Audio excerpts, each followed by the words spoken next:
새벽 예배를 드리시는 모든 분들에게 하나님의 은혜가 충만하시기를 바랍니다. 사도 바울은 고린도 교회 여러 가지 문제들을 계속해서 날카롭게 지적하고 질책하고 있는 것을 볼 수가 있습니다. 1장에서는 특별히 십자가의 복음으로 돌아가지 않으면 너희의 문제가 해결될 수 없다라고 말씀하셨고, 2장 고린도전서 2장에서는 육신의 지배를 받지 말고 성령의 지배를 받아 살아야 한다. 오늘 3장에서는 고린도 교회의 가장 큰 문제를 지적하면서 어린아이와 같은 신앙에서 자라나지 못하는 것에 대해서 말씀을 하고 있습니다. 첫 번째 저희가 살펴볼 것은 어린아이의 신앙에서 성숙한 그리스도인으로 너희가 자라나야 된다. 날마다 어린아이를 버리고 어른처럼 너희가 성숙한 그리스도인으로 성장해 가야 한다라고 말씀하고 있습니다. 우리 1절을 제가 읽겠습니다. 형제들이여, 내가 여러분에게 신령한 사람들에게 말하듯이 말할 수 없어서 육에 속한 사람들 곧 그리스도 안에서 어린아이들에게 말하듯이 말했습니다. 그러니까 사도 바울이 고린도 교회에 있을 때, 지금은 이제 에베소에서 편지를 쓰고 있지 않습니까? 고린도 교회에 있을 때 너희를 양육할 때, 너희에게 복음을 전할 때 너희가 너무 어렸기 때문에 너희에게 신령한 사람들에게 말하듯이 말할 수 없었다라고 말합니다. 그리스도 안에서 어린아이들에게 말하듯이 내가 너희에게 말했다라고 말하고 있습니다. 그런데 문제는 뭐냐면, 시간이 지나도 너희의 이야기를, 고린도 교회 이야기를 내가 들어보니까 너희는 아직도 그 어린아이 신앙에 머물러 있기 때문에, 너희가 성장하지 못하기 때문에 너희가 여러 가지 문제를 가지고 있을 수밖에 없다라고 말하는 것입니다. 우리의 믿음은, 우리의 신앙은 계속해서 지속적으로 성장해 가야 됩니다. 지속적으로 성장해 가야 건강한 그리스도인으로 성숙한 믿음을 가지고 살아갈 수가 있습니다. C.S. 루이스는 순전한 기독교에서 이렇게 이야기합니다. 그리스도인이 된다는 것은 어린아이를 졸업하고 어른이 되는 것이다. 그러나 많은 그리스도인들이 영적으로 어린아이 상태에 머물러 있다. 어린아이의 상태에 머물러 있는 그러한 공동체, 그러한 교회. 만약 가정 안에 자녀들이 계속해서 그 나이대에 자라나지 못하고 그 나이에 그냥 계속 머물러 있다면 부모가 얼마나 힘들겠습니까? 성도들이 계속해서 성장하지 못하고 계속 어린아이처럼 살아간다면 목양하기가 얼마나 힘들겠습니까? 교회가 굉장히 힘들어질 수밖에 없는 거죠. 하영조 목사님께서 자주 이런 말씀을 하셨습니다. 교회의 사이즈는 담임 목사에 달려있고 교회의 성숙은 장로에 달려있다. 성숙한 리더십이 그 교회의 성숙을 좌우한다는 것입니다. 고린도 교회는 미성숙한 교회였습니다. 왜냐하면 어린아이 같은 신앙에 계속해서 그들이 머물러 있었기 때문입니다. 계속 바울은 2절에 이렇게 이야기합니다. 나는 여러분에게 젖으로 먹이고 단단한 음식으로는 먹이지 않았습니다. 그 어린아이와 같은 신앙이 있기 때문에 아주 기초적인 것만 가르칠 수밖에 없었던 거예요. 여러분이 감당할 수 없었기 때문입니다. 그런데 여러분은 지금도 여전히 감당할 수가 없습니다. 어린아이가 보채고, 어린아이가 달래고, 어린아이가 끊임없이 부모님에게 요구하고, 이런 신앙에 머물러 있는 상태이다라고 말하는 것입니다. 어린아이의 특징은 무엇입니까? 어린아이와 같은 신앙의 특징, 첫 번째는 젖을 계속 달라고 하는 거예요. 단단한 음식을 먹어야 되는데 영적인 젖을 계속해서 갈구하는 것입니다. 아이가 성장하면 단단한 음식을 먹어야 이 아이가 발육을 할 수 있죠. 단단한 음식을 먹지 못하면 이 아이는 심각한 발달 장애에 걸리는 것입니다. 어린아이의 신앙은 마치 그런 것과 마찬가지라는 것입니다. 영적 어린아이의 특징, 젖만 먹는 것입니다. 한국 교회에 이런 어린아이와 같은 신앙이 있습니다. 그것은 대표적인 것이 기복적인 신앙입니다. 내가 원하는 말씀, 위로가 되는 말씀, 복을 주시는 말씀만 쫓아가는 거예요. 그럴 수 있죠. 그런 상태, 그런 어린아이와 같이 막 예수님을 믿고 그런 상태로 신앙이 어린아이 같을 수 있습니다. 그러나 계속해서 그런 신앙 가운데 있다면 그것은 발달 장애와 같은 더 이상 성장할 수 없는 그런 신앙 생활을 할 수밖에 없는 거죠. 듣기에 좋은 말씀만 쫓아다니며 자기가 좋아하는 목회자 설교만 들으려고 하는 유창한 말씀, 감동이 되는 말씀, 그럴 수 있습니다. 누구든지 그렇죠. 저도 좀 그렇더라고요. 저도 어느 목사님 말씀을 듣고 싶다. 그러나 문제는 무엇입니까? 그 말씀을 듣지만 삶의 변화가 일어나지 않는 거지. 삶의 변화가 일어나지 않는 그 좋은 말씀을 아무리 들어도 그 말씀이 내 삶에 적용되지 않고 살아간다면 어린아이와 같은 신앙에 머물렀을 수밖에 없는 것입니다. 이런 사람들은 깊은 영성의 훈련을 받기를 거부합니다. 제자의 삶을 살아가지 못하는 거죠. 하나님의 말씀을 깊이 묵상하고 기도를 더 깊이 하고 오랜 시간 씨름을 하면서 말씀을 붙들고 기도하며 하나님께 나아가 영적인 훈련을 하는 것을 어려워합니다. 기복신앙과 같은 믿음은 성숙하지 못한 신앙인으로 자라게 되고 결국 종교인으로 전락할 수밖에 없는 것이죠. 결국 교회가 어려움을 겪게 되는 것입니다. 마틴 로이드 존스 목사님은 그의 책 설교와 설교자에서 이렇게 경고합니다. 현대교회의 가장 큰 문제는 성도들이 위로와 격려의 말만 원하고 도전과 책망의 말씀을 회피한다는 것입니다. 그러나 진정한 성장은 불편한 진리를 받아들일 때 시작됩니다. 성찰이 없는 믿음은 절대로 성장할 수 없어요. 자기를 직면하지 않는 사람은 절대로 성숙할 수 없는 것과 똑같은 것입니다. 오늘 우리는 자기 자신을, 자기의 믿음을, 자기의 신앙이 어린아이와 같은지 그렇지 않은지를 살펴봐야 합니다. 나는 고난의 믿음을 받아들이고 있는가? 십자가의 복음을 받아들이는가? 나는 자신을 날마다 부인하는 삶을 살아가고 있는가? 내 십자가를 지고 있는가? 만약 그렇지 않고 쉬운 길, 넓은 길, 내가 편한 말씀 그런 것만 듣고 싶고 그런 길을 걸어간다면 절대로 어린아이와 같은 신앙을 벗어날 수가 없는 것이죠. 어린아이와 같은 신앙, 자라지 못하는 신앙의 두 번째 특징이 있는데 그것은 3절에 기록되어 있어요. 3절 같이 읽겠습니다. 시작. 여러분은 여전히 육에 속한 사람들입니다. 여러분 가운데 시기와 다툼이 있으니 여러분이 육에 속한 사람들이 아니며 사람의 악한 본성을 따라 행하는 사람들이 아닙니까? 이 뒷부분의 해석을 저희가 잘 해야 되는데 여기 육에 속한 사람들이 계속 나오는데 이 정확한 번역은 육신에 속한 사람이라고 하는 것이 좋습니다. 육신에 속한 사람. 예수님을 믿었지만 여전히 본성에 따라서 살아가는 사람, 육신에 속한 사람들입니다. 여전히 어떤 상태에 있게 되면 어린아이의 신앙에 머물러 있게 되면 그런 사람들의 두 번째 특징이 있는데 그것은 어떤 특징이냐면 시기와 다툼이 있다는 거예요. 시기심으로 가득 차 있는 것입니다. 여러분이 육에 속한 사람들이 아니며 이것은 뒤에 나오는 아닙니까? 이렇게 번역하는 것이 더 좋습니다. 그렇다면 여러분이 어린아이와 같은 신앙 가운데 머물러서 육신에 속한 본성에 따라 행하면서 여러분의 본성인 시기와 질투 가운데 신앙생활을 한다면 당신은 육신에 속한 신앙이니 어린아이와 같은 신앙이니 아닙니까?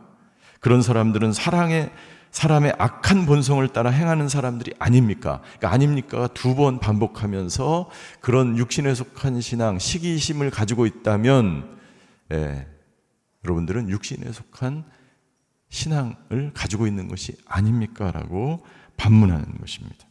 어린아이와 같은 신앙의 두 번째 특징은 시기와 다툼입니다. 이 시기심은 자신의 낮은 열등감과 자존감에서 끊임없는 비교 의식으로 시작됩니다. 결과는 다른 사람을 질투하고 그리고 자기 중심적인 그런 신앙생활을 하는 것이죠. 그런 분은 공동체와 함께 하는 것을 굉장히 어려워합니다. 하나됨을 이룰 수가 없습니다. 다른 사람에게 상처를 주게 되죠. 특별히 리더십, 지도자가 시기심으로 가득 차 있게 되면 낮은 자존감 속에 살아가는 리더십은요, 다른 사람에게 반드시 상처를 주게 됩니다. 공동체를 하나로, 그 사역팀을 하나로 이끌어가기가 쉽지가 않습니다. 이런 사람들은 교회 안에서 어린아이 같은 신앙으로 살아가지만 문제는 자신을 성찰하지 않기 때문에 어린아이와 같은 신앙인 줄조차도 모르며 살아가는. 내가 리더의 자리에 있는데 만약 내가 있는 공동체와 내가 속해 있는 그 사역팀이나 내가 있는 교회가 분열과 시기와 다툼과 이런 것이 있다. 그러면 분명히 어린아이 같은 신앙 가운데 우리가 있구나라고 받아들여야 돼요. 자기를 돌아봐야 돼. 그렇게 하지 않으면, 성찰하지 않으면 절대로 자라날 수가 없습니다. 두 번째, 바울은 성숙함으로 자라나기 위해서 함께 동역하는 그리스도인이 되어야 됩니다. 아름다운 공동체, 자라나는 공동체, 성숙한 공동체는요, 함께 서로 짐을 나누며 자라나기 시작합니다. 동역하기 시작합니다. 5절 제가 읽겠습니다. 그러면 아볼로는 무엇이고 바울은 무엇입니까? 그들은 아무것도 아니라는 거예요. 여러분을 믿게 한 사역자일 뿐입니다. 그들은 주께서 각각 맡겨주신 대로 일할 뿐입니다. 거기에 사역자 동그라미 치세요. 사역자. 자, 아볼로와 바울은 무엇입니까? 그들은 각각 역할을 했을 뿐입니다. 이 사역자라고 하는 뜻은 무엇이냐면 디아코노이라고 하는 것은 일꾼들, 집사들이라는 것입니다. 자, 집사의 뜻은 무엇입니까? 일꾼이라는 거예요. 이 원어의 뜻에 보면 먼지나게 일하는 사람들이라는 거예요. 제가 언젠가도 이 이야기를 한 것 같은데요. 당시에는 포장도로가 거의 없었기 때문에 주인이 시키면 이 일꾼들은, 종들은 가서 일을 하는데 먼지가 날리는 거예요. 그래서 이번에 임직하시는 분들은 먼지나게 일하실 각오를 하셔야 돼요. 이 원어가 뜻이 그렇다는 것입니다. 주인은 누구십니까? 주님을 위해서 일하는. 여러분, 어린아이 같은 신앙, 어린아이 같은 공동체 특징은 무엇입니까? 사람을 위해 일합니다. 사람이 중요합니다. 사람을 보고 일합니다. 그 사람 무서운 사람이 있으니까 내가 열심히 일해야지. 아니에요. 주님이 우리를 보고 계시기 때문에. 내가 오늘 맡은 일을 직장에서 어떻게 해야 됩니까? 주님이 나를 보고 계시기 때문에 일을 하는 거예요. 열심히 일하는 거예요. 먼지나게 일하는 것입니다. 하루 종일. 그래서 내가 지칠 때까지 하나님이 나에게 주신 일이기 때문에 일하는 거예요. 각각 맡겨주신 대로 일을 우리는 할 뿐입니다. 고린도 교회가 처음 시작할 때 아름다운 동역이 있었습니다. 사도 바울이 고린도에 도착합니다. 아덴에서 고린도로 2차 전도 여행 통해서 고린도에 도착해서 1년 반 동안 거기를 머물면서 첫 번째 아굴라와 브리스길라를 만나. 브리스길라와 아굴라는 텐트 메이커였어요. 텐트 제조업을 하는 사람들이었어요. 바울에게도 이런 기술이 있었기 때문에 거기 가서 함께 동역을 하기 시작합니다. 그런데 보니까 브리스길라와 아굴라도 믿음의 사람들이었어요. 성령의 지배를 받는 사람들이었어요. 함께 교회를 개척하기 시작합니다. 그리고 마게도냐에서 실라와 디모데가 고린도에 와서 합류하면서 1년 6개월 동안 동역하는 아름다운 개척교회를 만들어 간 것이죠. 그들은 각각 자신의 일을 한 것입니다. 6절부터 7절. 나는 심고 아볼로는 물을 주었으나 자라게 하시는 분은 하나님이십니다. 그러므로 심는 사람이나 물을 주는 사람은 아무것도 아니요 오직 하나님께서 자라게 하신 것입니다. 하나님이 물을 주지 않으면 어떤 것도 심을 수 없고 어떤 것도 자라날 수 없어요. 하나님이 하시는 것입니다. 내가 어떤 것을 하든 교회에서 어떤 봉사를 하든 사람 중심이 아니라 하나님이 이 교회 주인이시고 주님이 머리 되시기 때문에 하나님이 모든 것을 하시기 때문에 내가 맡은 일을 묵묵히 그냥 할 뿐이에요. 하나님의 주권이죠. 지속적으로 성장하게 하시는 분은 주님이시다. 주님만을 바라보며 우리가 맡은 일을 그냥 겸손하게 할 뿐이죠. 9절, 우리는 하나님의 동역자들이요 여러분은 하나님의 밭이며 하나님의 건물입니다. 9절부터 우리 15절 마지막 절까지 사도 바울은 건축에 비유하면서 어떻게 우리가 성숙하게 자라나야 하는지를 우리에게 권면합니다. 여러분은 하나님의 밭이며 이제 개역 성경에는 하나님의 터라고 이야기합니다. 터가 있고 건물이 있고 그리고 그 건물을 세워져 나가는 재료가 있고 이런 것들을 건축에 비유하면서 9절부터 15절까지 설명하고 있는 것이죠. 세 번째, 이 본문을 통해서 우리는 영원을 사모하며 살아가는 그리스도인이 되어야 돼. 영원을 사모하며 살아가는 그리스도인이 되어야 된다. 우리가 건축을 하는 것, 여러분 눈에 보이는 건축은 여러분들 다 어떻게 몇 층이 지어졌구나 다 보이죠. 무엇으로 지어졌구나 다 보이죠. 그러나 우리의 신앙의 건축은 보이지 않습니다. 우리는 영혼을 사모하며 오늘 하루하루를 살아가는 거야. 오늘 새벽 눈을 깨서 눈을 떠서 교회 나와서 이 자리에 앉아서 기도하는 것, 오늘 하루를 건축해 나가는 것입니다. 여러분 어떻게 건축하겠습니까? 첫 번째 10절, 11절입니다. 우리 같이 한번 10절과 11절을 읽겠습니다. 시작. 내게 주신 하나님의 은혜를 따라 내가 지혜로운 건축가처럼 기초를 닦았으며 다른 사람이 그 위에 건물을 세웁니다. 그러나 각각 그 위에 어떻게 세울 것인지 신중을 기해야 합니다. 아무도 이미 닦아놓은 기초 외에 다른 어떤 기초도 놓을 수 없습니다. 그 기초는 곧 예수 그리스도입니다. 제일 먼저 터를 닦는데 이것은 은혜를 따라, 은혜에 따라서 우리는 구원을 받은 사람입니다. 그러고 나서 우리는 신앙생활을 해나갑니다. 우리의 건축을 해나가는 것이죠. 보이지 않죠. 그 터를 닦는 그 기초, 그것은 바로 예수 그리스도로 터를 닦아야 됩니다. 십자가의 복음으로 닦아야 합니다. 우리의 모든 생각과 우리의 모든 것, 우리가 무엇을 시작할 때 예수 그리스도 십자가의 복음의 기초를 닦지 않으면 모래 위에 집을 지은 것과 같다고 이야기하셨어요. 그 모든 것들은 사상 누각과 같은 거예요. 우리가 예수님을 믿고 나서 사람을 따라가고 기복신앙을 따라가고 인간의 욕심을 따라가고 시기와 질투로 성숙해 가지 않으면 그 모든 것들은 다 모래 위에 지은 것과 같은 거예요. 기초를 예수 그리스도를 기초 위에 세워야 합니다. 두 번째 12절, 이제 어떤 것으로 건축을 해나가느냐, 재료를 말하는 것이죠.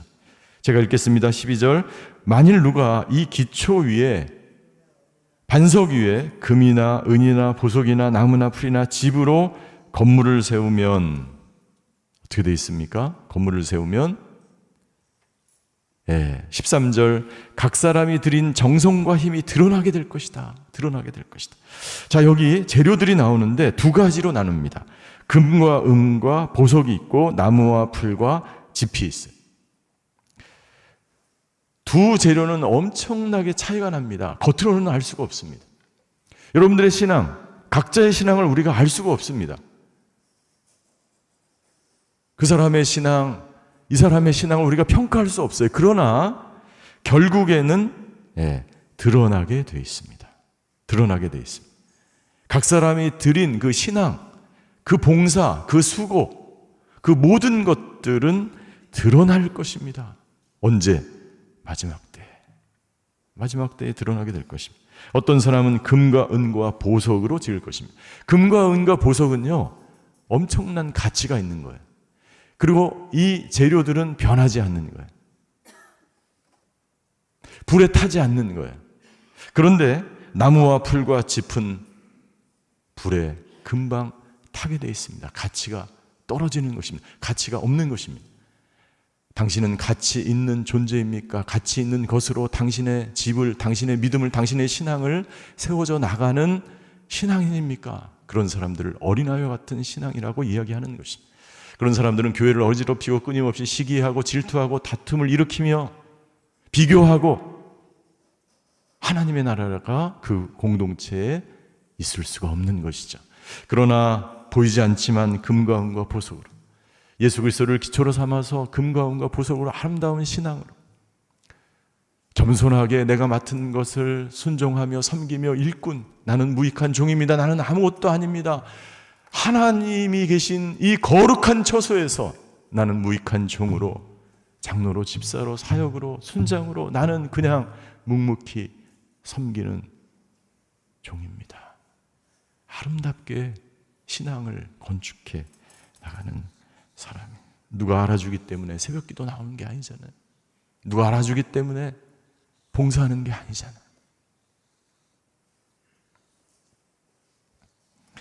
우리가 구원을 받은 이후에 하나님에 이르기까지 영혼을 사모하면서 마지막 때 하나님이 내가 금과 은과 보석으로 쌓아왔던 이 모든 믿음과 신앙을 하나님만이 알아주시는 거예요. 만약 우리가 고린도 교회처럼 어린아이 신앙에 머물게 되면 반드시 우리는 어려운 일을 당하게 될 것이다. 우리가 걷는 이 길, 십자가의 길, 종처럼 이름 없이 빛도 없이 걸어가는 이 길은 분명 가치 있는 일이며 가장 고상하며 가장 영광스러운 일인 줄 믿습니다. 존 스토트 목사님은 이렇게 이야기합니다. 그리스도인이 된다는 것은 결코 쉬운 일이 아닙니다. 그러나 그 길은, 그것은 가장 가치 있는 길입니다. 우리는 매일 그리스도를 닮아가는 성화의 여정을 걷도록 부름을 받았습니다. 아멘. 저와 여러분들이 매일같이 드리는 기도, 매일같이 하는 큐티, 매일같이 하는 그 봉사와 그 섬김, 이것은 영혼을 사모하고 사라지지 않는 가장 고귀하고 가치 있는 그러한 사역이 되시기를 주님의 이름으로 축원합니다. 기도하시겠습니다. 우리는 날마다 자기 자신에게 질문해야 합니다. 나는 어린아이 같은 신앙에 머물러 있는가? 아니면 나는 성숙함으로 자라나고 있는가? 나는 단단한 음식을 먹고 있는가? 신령한 음식을 먹으려고 하는가? 아니면 나는 어린아이 같은 신앙에 머물러 있는가? 나는 영혼을 소망하며 내 신앙의 집을 지어가고 있는가? 아니면 나는 현재 눈에 보이는 기복신앙과 사람에 의지하며 겨우 어린아이 같은 신앙을 살아가고 있는가? 오늘 본문을 묵상하면서 함께 기도의 자리로 나아가시겠습니다. 사랑의 하나님, 우리 공동체가, 우리 교회가, 우리 자녀가, 우리 가정이 성숙함으로 날마다 자라나게 하여 주시옵소서. 아버지 하나님, 이제는 젖을 떼고 단단한 음식을 먹는 성숙한 그리스도인들 되게 하여 주시옵소서. 우리의 집을 거룩하게, 아버지 신령하게, 아버지 하나님 든든하게 믿음의 삶을 살아가는 저희 모두가 되게 하여 주시옵소서. 다 같이 통성으로 말씀을 기억하면서 기도하시겠습니다. 사랑의 하나님, 오늘 말씀을 통해서 우리에게 어린아이 같은 신앙을 버리고 날마다 성숙한 어른으로 신앙생활하라고 권면하신 사도 바울의 고백처럼 고린도 교회 여러 문제들, 아버지 자라나지 못하는 것들, 시기와 다툼의 문제, 아버지 여러 가지, 아버지 하나님 성숙하지 못한 그러한 신앙에 대해서 아버지 하나님 이제 말씀으로 새로워지는 우리 인생이 되게 하여 주시옵소서. 더 깊은 말씀, 더 깊은 묵상, 더 깊은 기도를 통해서 아버지 하나님 주여 날마다 자신의 집을 건축해 나가며 자신의 터를 닦으며 아버지 하나님 금과 은과 보석으로 말씀과 기도와 성령 충만으로 아버지 하나님 자기의 집을 건축을 아버지의 영적인 아버지 하나님 세워나가는 저희들 될 수 있도록 주여 아버지 하나님 역사하여 주시옵소서. 아버지 하나님 눈에 보이지 않지만 영혼을 사모하며 눈에 보이는 것을 버리고 십자가의 길을 걸어가는 하나님의 사람들, 믿음의 사람들, 성령 충만한 사람들 될 수 있도록 주여 아버지 하나님 역사하여 주시옵소서. 이 시간에 나라와 민족을 위하여, 특별히 아버지 하나님 한국교회를 위하여, 우리 자녀들을 위하여 기도하겠습니다. 아버지 하나님 한국교회가 아버지 하나님 든든한 반석 위에 있는 아버지 하나님 건축처럼 하나님께 영광 돌리는 나라, 선교하는 나라, 아버지 주님 가는 곳마다 십자가의 복음을 증거하는 나라와 민족 될 수 있도록 축복하여 주시옵소서. 아버지 하나님 모든 지도자들을 위하여 기도합니다. 아버지 하나님 주여 교회의 지도자들, 이 나라의 지도자들, 아버지 하나님 어린아이 같은 모든 것에서 벗어나 아버지 영적 성숙함으로 자라나는 리더십들과 교회 지도자들 될 수 있도록 특별히 아버지 하나님 오늘의 교회 모든 성숙한 리더십과 지도자들 되게 하여 주시옵소서. 나라와 민족을 위하여 교회를 위하여 기도하겠습니다. 통성으로 함께 기도하시겠습니다. 사랑의 하나님, 우리 나라와 민족 주여 어린아이에 머물지 않도록 주여 인도하여 주시옵소서. 성숙함으로 자라나는 저희들 되게 하여 주시옵소서. 특별히 아버지 한국교회 모든 리더십들, 아버지 하나님 장로님들, 우리 권사님들, 모든 순장들, 팀장들, 모든 목회자들, 아버지 어린아이의 일을 버리고 아버지 성숙함으로 자라나는 모든 이 나라의 지도자들, 리더십들 될 수 있도록 역사하여 주시옵소서. 아버지 하나님 분열과 다툼과 시기와 당쟁과 모든 것을 버리고 아버지 이제는 아버지 하나님 믿음 안에서, 신앙 안에서 거룩함으로, 순결함으로 주인 되신 머리 되신 예수님을 쫓아 아버지 우리에게 주어진 영원한 생명을 바라보며 아버지 하나님 하늘 소망을 바라보며 이 땅의 모든 이기적인 욕심과 다툼과 질투와 시기와 교만과 모든 어린아이와 같은 신앙을 버리고 아버지 하나님 예수 그리스도를 주인 삼아 나에게 주어진 길을 오늘도 묵묵히 걸어가는 하나님의 사람들 될 수 있도록 주여 아버지 하나님 역사하여 주시옵소서. 사랑의 하나님, 오늘도 우리에게 아버지 하나님 성숙함으로 자라나는 신앙인, 믿음의 사람들, 성령 충만한 사람들 될 수 있도록 우리를 인도해 주셔서 감사합니다. 영적으로 신령한 음식을 먹는 성숙한 어른으로 자라나는 저희들 되게 하여 주시옵소서. 세상의 소망이 아니라 영원한 소망, 하나님께서 우리에게 주신 믿음의 길, 십자가의 길을 묵묵히 걸어갈 때에 아버지 우리와 함께 하시는 주님 붙들며 날마다 승리하는 모든 성도님들 될 수 있도록 축복하여 주시옵소서. 지금은 우리 주 예수 그리스도의 은혜와 하나님의 극진하신 사랑과 성령님의 감화 교통하심의 역사가 하나님께서 우리에게 주신 이 믿음 붙들며 어린아이의 일을 버리고 성숙함으로 자라나기로 결단하는 예배드리시는 모든 성도분들 머리 위에, 그의 가정과 자녀와 일터 위에, 지금도 고난받는 이 나라와 민족 위에, 전세계에 흩어져서 복음을 증거하시는 선교사님들과 그 사역 위에 이제로부터 영원히 함께 하시기를 간절히 축원하옵나이다. 아멘.